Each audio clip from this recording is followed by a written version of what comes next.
the health of Arkansans.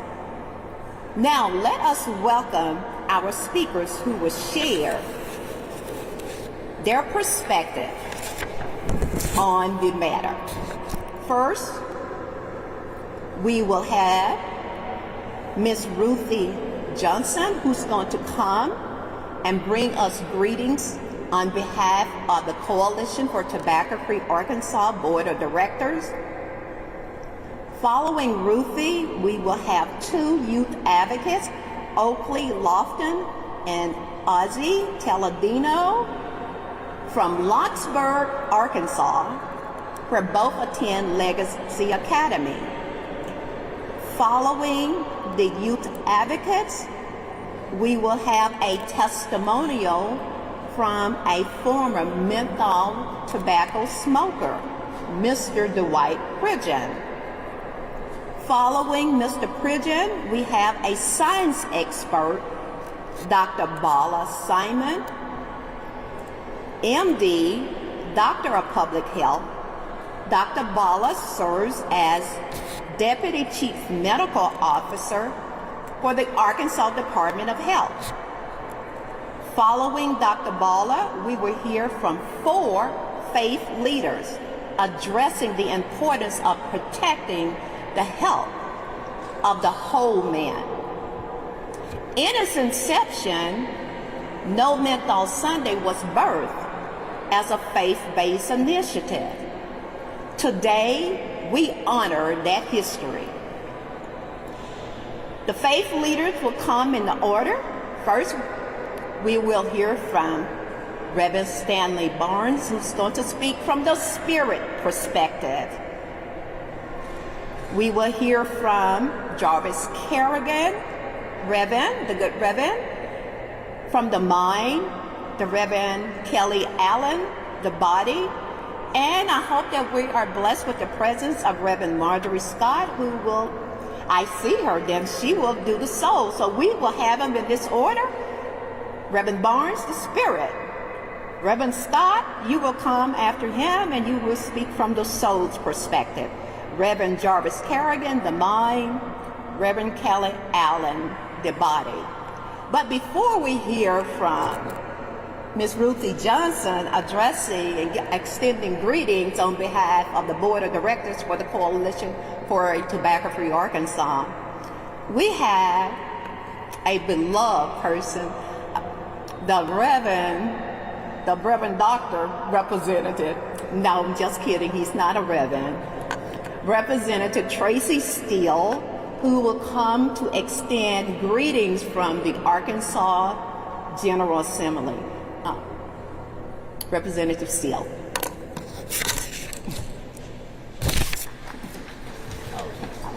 Good to see you. Good to see you. Good morning. Let me thank, first of all, the Coalition for your continued leadership in this effort. It is critical. I want to thank Ms. Catherine Donald. I want you to give her a round of applause. She is, not only is she the ageless wonder, but she is a great advocate and a great leader in this area.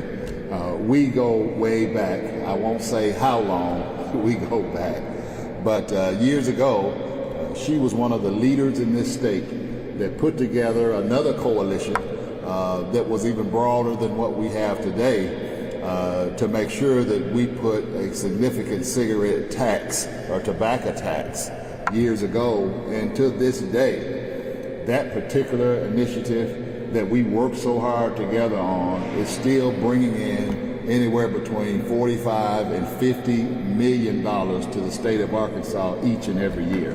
She should be congratulated again for that. Not only does it bring those resources in, it still funds critically needed programs like our cancer treatment programs. It also goes on to help fund our trauma centers throughout the state of Arkansas, putting defibrillators in schools and public places. So that money has been put to good use each and every year.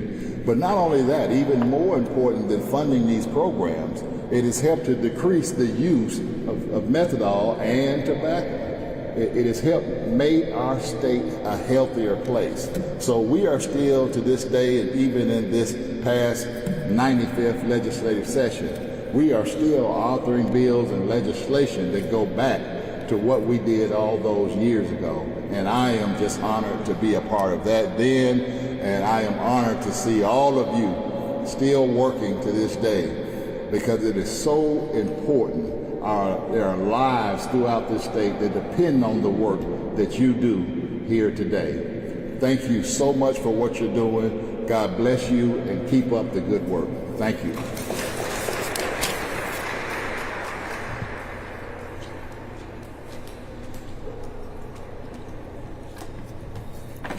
I'm a little short, so I'm going to have to bring this down for me. Good morning, everyone. It gives me great pleasure to welcome you to this wonderful event. My name is Ruthie Johnson. I am a proud board member of the Coalition for Tobacco-Free Arkansas, and we want to welcome you. We know you could have been anywhere else this morning, but we thank you for taking time out of your busy schedule for coming and sharing and getting the good information about all of the wonderful work that the Coalition has done and will continue to do. So welcome.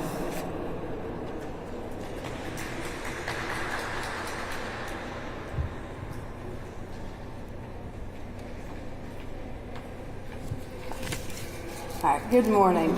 My name is Oakley Lofton, and I'm a 17-year-old high school senior at Legacy Academy in Locksburg, Arkansas. I'm here because I care about the future of my friends, my classmates, and my generation. Menthol cigarettes might seem like just a flavor, but they're actually a trap. The cooling sensation hides the harshness of tobacco, making it easier for young people to take that first puff, and a lot harder to quit once they've started.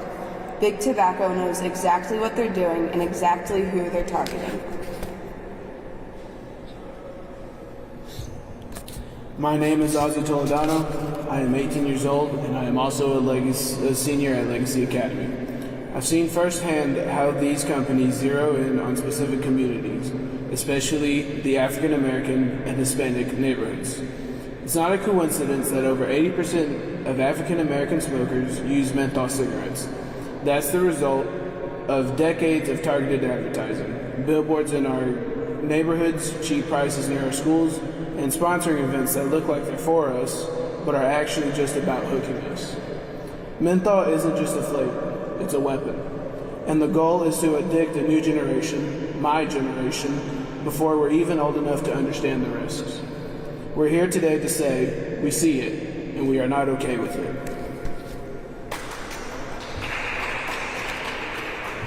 It's time to speak up and push back.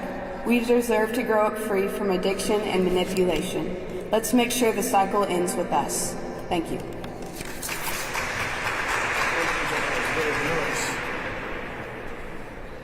Good morning. I'm going to start out by saying my story is going to be totally different. My name is Dwight Pridgeon.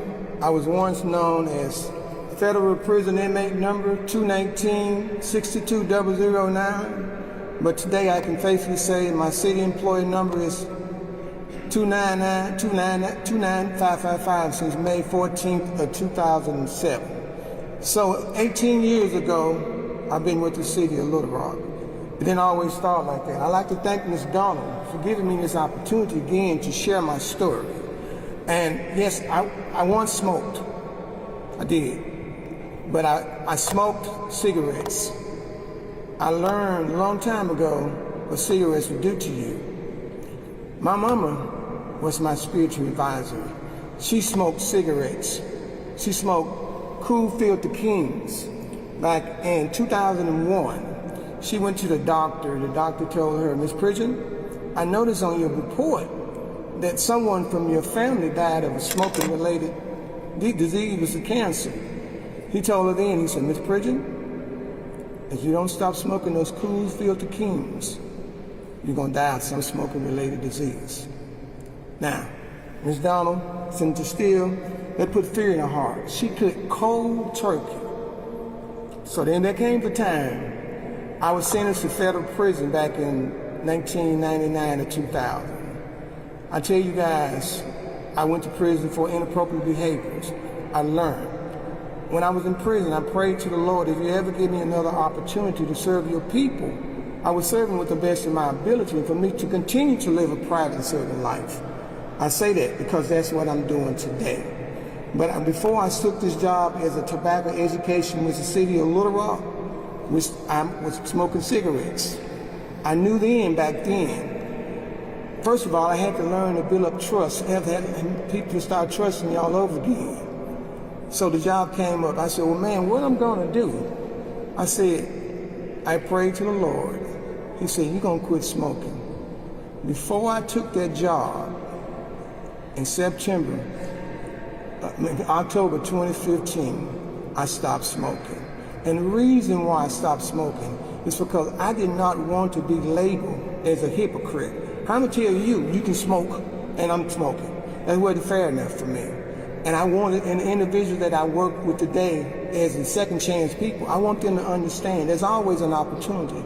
Do what you need to do. So as I say, as I close, I can always remember, my mama always told me, she says, speak from the heart.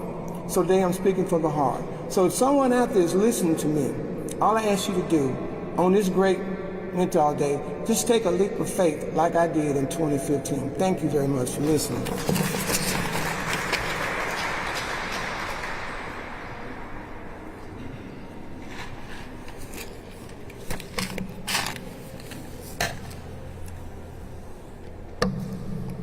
Good morning. I'm Dr. Bala Simon. I'm the Deputy Chief Medical Officer at the Arkansas Department of Health. And here's my menthol. Anyone knows what this is? Tic Tac, right? And this has menthol. How many of you all like peppermint or mint flavored ice creams? So many, right? So today we are here to talk about the science behind menthol, or at least I'm here. I feel like between so many pastors who are going to be following me talking about the soul, body, and mind, I'm being judged here. But I'm here to just talk about science with the objective facts on menthol. So years of research have shown that menthol impacts 4 systems in our body. Menthol is a precursor, or it's a transporter for nicotine. We all know that nicotine, which is the primary ingredient for tobacco, is a harmful substance. Years of research have shown that. But menthol is a carrier. It affects 4 different organs in the body. So that's what here I'm summarizing. The brain, the throat, the lungs, and the sensory system. So let me start with the brain.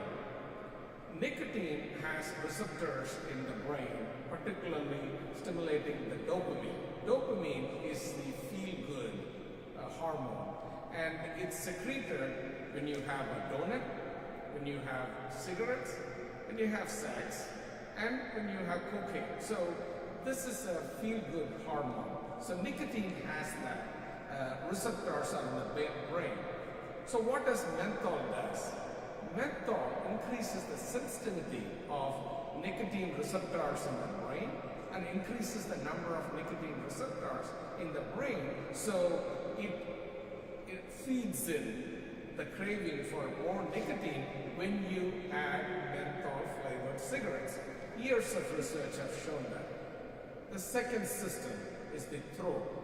You know, when the menthol cigarettes came, it used to be called as throat cigarettes because it had the sensation of oral anesthetic. You know, if you have been to a dentist, they put a numbing medication. That's what menthol gives, a mild numbing flavor, so it doesn't irritate the cigarettes. Third thing is the lungs. So the airway and lungs, what studies have shown is menthol has a cooling effect. So it doesn't irritate the cilia or the lining of the lungs or the airways. So you don't feel a thing that you are consuming the poison, which is cigarettes, not just nicotine, but the 100+ chemicals it has. The fourth thing is the sensory system. Years of research have shown that menthol increases the heightened sensation or the addiction potential. They measured it time to first cigarette. So someone who takes a menthol flavored cigarettes, the time is shorter compared to that of non-menthol cigarettes. So in summary, it affects the brain, it affects the throat, it affects the lungs, and it affects the sensory system. So while menthol in itself, I like my Tic Tacs, you all may like the menthol flavored ice creams, is not harmful.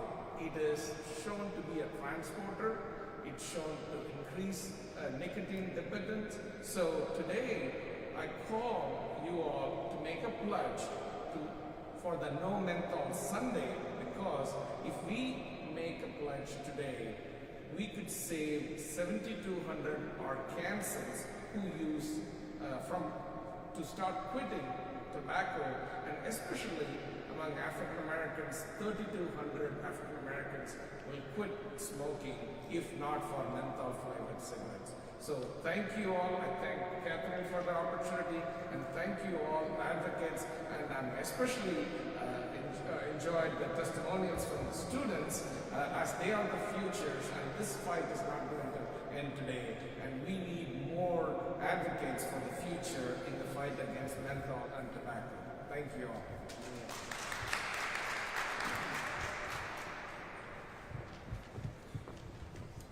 Well, good morning, and God bless you all. Faith leaders, today I salute you, for we are the watchmen on the wall, the forces of hope, the champions of change. As we take a bold stand for the whole man, spirit, body, and soul.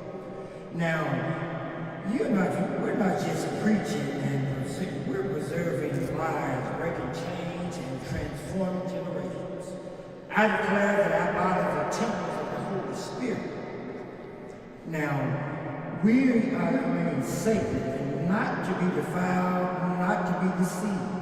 Standing against menthol with all forms of addiction is not just a health decision, it's a spiritual declaration that we are fearfully and wonderfully made. It is a commitment to protect our communities, to see our youth and rise and strong and free, and to ensure that our elders live with dignity and strength.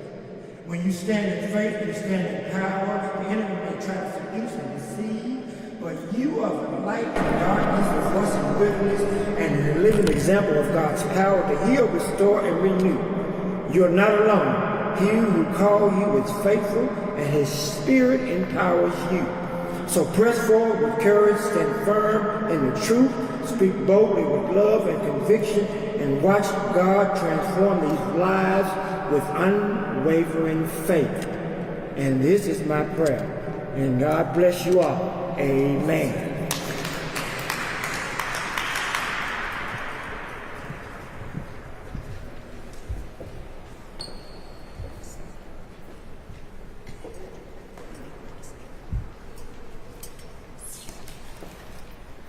The soul is depicted as the essence of emotional and psychological resilience, nurtured through mindfulness, connection, relaxation, alignment with personal values. The connection of the soul to God signifies a profound relationship that fosters spiritual growth, purpose, and inner peace. It emphasizes the soul's divine essence and its alignment with higher values, offering a source of guidance, strength, and fulfillment in life. Caring for the soul amidst the harm caused by menthol cigarettes involves fostering psychological resilience and emotional well-being. This includes cultivating mindfulness, seeking support from loved ones, and engaging in activities that promote relaxation and self-discovery. Mitigating the impact of harmful substances also calls for conscious efforts to prioritize health and align lifestyle choices with personal values. The soul connects the heart, the body, and the spirit to our God and to one another. Our soul is the consciousness of it all. So let us feed our hearts, let us feed our soul with things that nurture us and build us up. Thank you.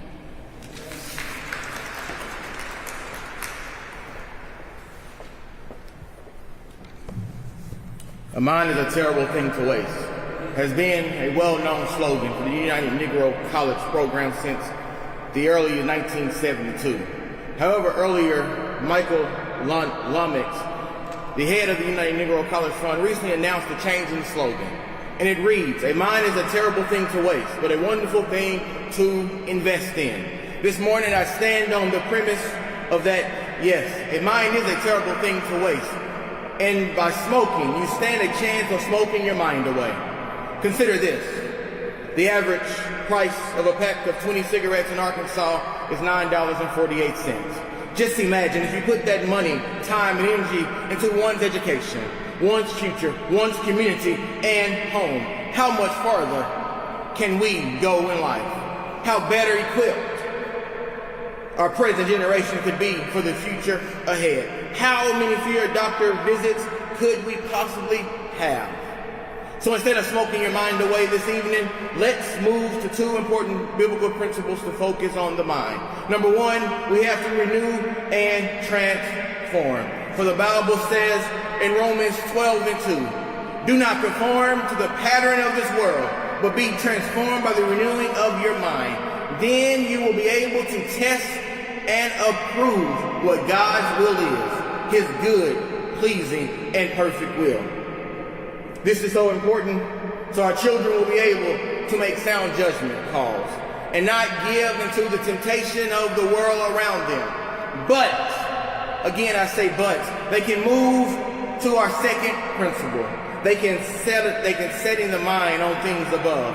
For Galatians 3:2 instructs us that, set your mind on things above, not on earthly things.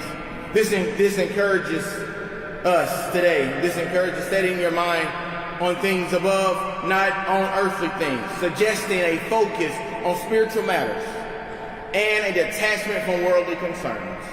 So today, let's leave here with a focused, renewed mindset on the sweet Savior, Jesus Christ, the one who bled, died, and shed his tears, the one who rose from the dead on the third day, the one who has done all these wonderful, wonderful things for us, and not on the so-called sweet taste of the methanol that big tobacco companies have injected into our cigarettes and vapes that are easily available. But I tell you again, trust and leave and depend on God.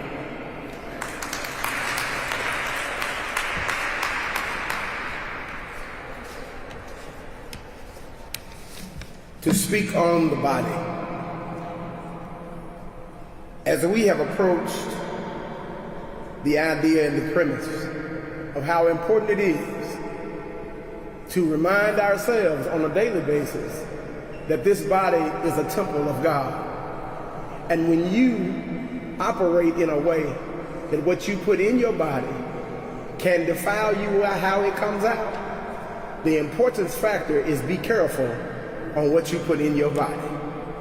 This body is the temple of God. And when you put yourself in a place to where you are shackled by menthol cigarettes, it then capitalizes you into a place to where you're shackled. But when you stand for righteousness, you stand for godliness, you'll be able to say those very famous words, "Free at last, free at last. Thank God Almighty, we're free at last." Thank you.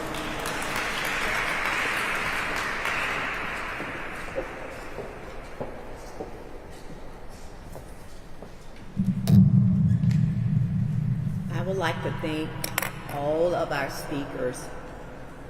Today, our speakers have spoken truth, shared stories, and stood together in the fight for justice and health equity. No Menthol Sunday is not just about awareness, it is about action. It's about holding industries accountable, protecting our communities, and making choices that lead to a healthier future. But our work does not end here. It continues in our homes, think smoke-free homes, in our neighborhoods, in our voices, and in our policies, Representative Steele. Together we are strong. Together we can strive to make a difference. Let's carry this momentum forward and turn awareness into change. We can be a tobacco-free Arkansas. We can have a tobacco where flavored tobacco is not sold to our children. So let's stand together and recognize Sunday, May 18th, as No Menthol Sunday, and Friday, today, May 16th, as Wear Green Friday. Look at the sea of greens in the room. Thank you for being here. Now, I am going to open and extend the opportunity for questions from the press and from those of you who are in attendance. As I am standing here, I am looking out to my left, and I see a person who is a fierce warrior in the fight, the struggle for public health, and all things tobacco prevention. Dr. Pebble Fagan, recessed back there in the room. I would say in the room, in the rotunda. Dr. Fagan, renowned person. I am so happy that you found the time to be with us. Thank you. Thank you for being here. Dr. Bala, Dwight. Now, I do, in closing, would like to say, and that's Dr. Dina. Oh my God, thank you for being here. Didn't see you. I would like to say, he knows I always say this because he and his mom are those miracle people to me who can quit tobacco cold turkey. Unfortunately, for the vast majority who are using, that nicotine addiction is so hard. The struggle is so heavy that many do not experience that. So if you're out there and you can do what Mr. Dwight did, do it. The rest of you, if you have to do it differently, I said, do that. But at the end of the day, let's work towards quitting. Thank you so much. This concludes our press conference.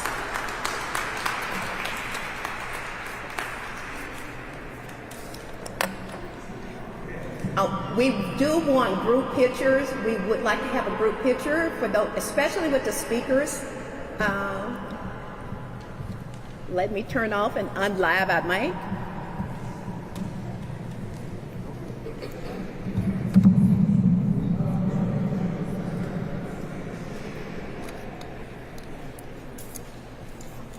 Hello. How are you doing? I'm well. Do you mind if I grab a quick interview with you? I don't mind at all. Okay, awesome. 2 minutes. 2 minutes. We'll give you 2 minutes. Okay. Also, I got a question for you before you leave. Okay. Yeah, absolutely. Okay, just a Let's see. Can you pin this? Put that in your pocket if you like. Looks like my mic is a little tangled up. Here we go. And this will go in your pocket as well, if you don't mind. The same pocket or does It doesn't matter. Okay. And then, if you don't mind, I'm going to loop this under here so school listeners. And then put it right here, okay? Do you mind if I tuck this under? Do I need to unbutton? If you don't mind. Just look a little cleaner. Awesome, thank you so much.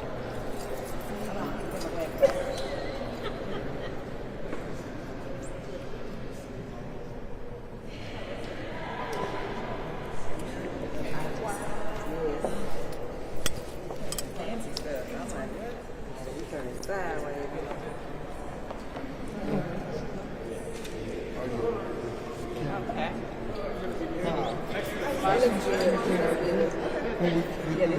Okay. Just gonna grab this picture. Do it sideways. We'll have you stand right Okay, here. you, Right. yes. Oh. Come on. Come on.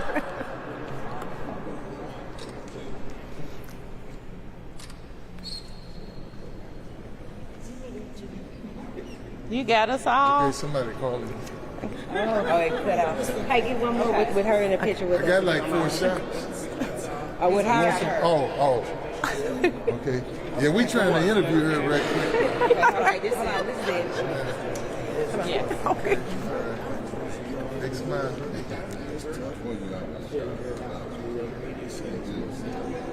Thank you.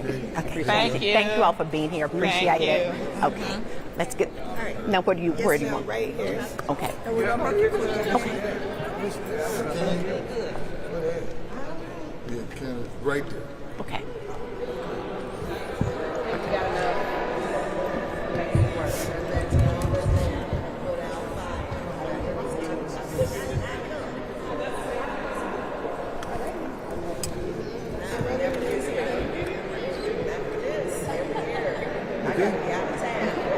Can you just say and spell your name for us? Yes, Catherine Donald, KATHERINE DONALD, And give us your title. Executive Director. Okay, and tell us why we're here today. We're here in recognition of No Menthol Sunday, which is an annual day of observance that is recognized nationally to bring attention to the prayers and the harm of flavored tobacco products, but more specifically to menthol flavored tobacco products. And so this is a national day to bring attention and awareness to the harm that menthol flavored tobacco does into community, especially inside communities of color. Okay, and how important is that? It is very important when you think that upward of 45 to 49,000 African American smokers, individuals who smoke menthol flavored tobacco, die from something that's preventable. That's significant to me. When a product that is legally on the market and it can addict our children, a lifetime addiction for many, that's important to recognize and to address that problem. So menthol flavored tobacco is not just a luxury, it's not just something for people to do and enjoy, and many people do. However, when you know the truth, we like to do something. We had pastors here at this press conference today speaking on the importance of the mind, the body, the soul, and the spirit of individuals. So we wanted people to know that tobacco use overall is harmful, but when it comes to menthol flavored tobacco, it's a social justice issue in addition to a public health issue, because menthol flavored tobacco is targeted intentionally to certain groups of people, more so than others. And in many instances, it's inside of African American communities. So again, we feel that it's important to recognize the day. Why do you think it's targeted toward people of color? Well, there are many theories and many reasons for that. Because in the 1960s, as you researchers have done the research, and they can trace back that how menthol has grown over the years and has become the flavor. Now, many people do use it. As I stated, youth initiate with it because menthol masks the harshness of the tobacco itself. So people start using menthol when they initiate, for the vast majority of them. And then somewhere along the way, those smokers veer off, and menthol is constantly and consistently marketed more steadily to African Americans, making us believe some kind of way that somehow menthol belongs inside of African American home. It's part of our culture.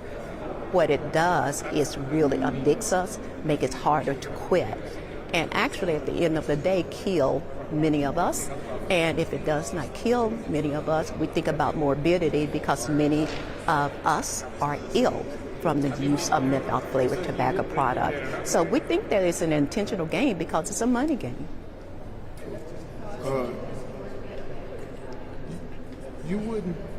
Wouldn't you think that it's bad for people, period? Oh, absolutely. That's what I said. Tobacco use is bad for people, period. However, there's no other group that use menthol-flavored tobacco disproportionately than African American. Menthol-flavored tobacco makes it harder for people to quit. If you have a smoker with a non-menthol flavor and a menthol flavor, the smoker with a menthol flavored tobacco would have a more difficult time in quitting than the smoker that smokes a regular tobacco product. But no, I don't want to stand here and I don't want to be misunderstood. All tobacco products are harmful. Smoking is the leading cause of preventable death in the United States, killing almost 500,000 people. So no, I don't want to understate that, but there is a significant difference when it comes to menthol-flavored tobacco products, and then when they are targeted to one group more so than another. So is Tic Tac the solution? For Dr. Bala, that you mean the breast mint? Now, you know what? Menthol is found in a lot of our products. No, that, as Dr. Bala just stated, that is not harmful, but you're not inhaling that, and it's just a small, minute part of that product, unlike what is in a cigarette, if you will. Mm-hmm. Yeah, because that we have many products, that you use for ointments and things of that nature. So you will find mentholated products, but it's different from a menthol-flavored tobacco product. Okay, and tell us the importance of wearing green today. The importance of wearing green. This is symbolism. We know when you think about, in a lot of circles, especially in our circles, we think about meth, you think about something cooling and green is a cooling color. So it has been adopted as a color to be symbolic for menthol. So today, the Friday before No Menthol Sunday, we call it Wear Green Friday, just to get people thinking about menthol-flavored tobacco and the harm that it does. My question is, how can we as a community, along with you guys in the coalition, help fight against these big tobacco companies? You know what? We need to all be vigilant. We can advocate. We can promote. You can help us advocate and secure policies that would prevent. Right now in many states across the nation, it's actually illegal to sell a menthol product. So policy goes a long way, and it's not unheard of. The other thing is we could have comprehensive workplace policies where people are protected from tobacco and exposure to secondhand smoke. We would love to have every entity, every industry in the fight. It's not just public health fight, it is big business fight. It's a role for everyone to play. Our elected officials, as you heard Tracy Steele, Representative Tracy Steele, I may add, say earlier, it's a role for our faith leaders to play. There's a role for our youth to play. So there is a comprehensive role for all of us to play if we are working towards a healthier Arkansas and a healthier nation where people can breathe clean air and live a healthier life.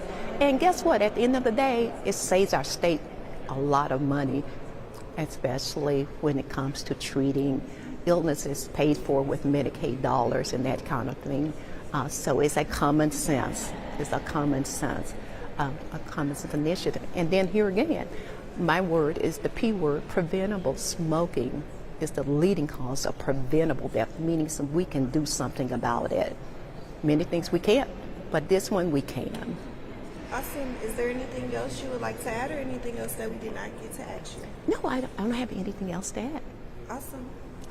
Thank you so much. much. Thank you for your Great time. job. Thank you. Let me grab those microphones from you. I'm sorry. Okay.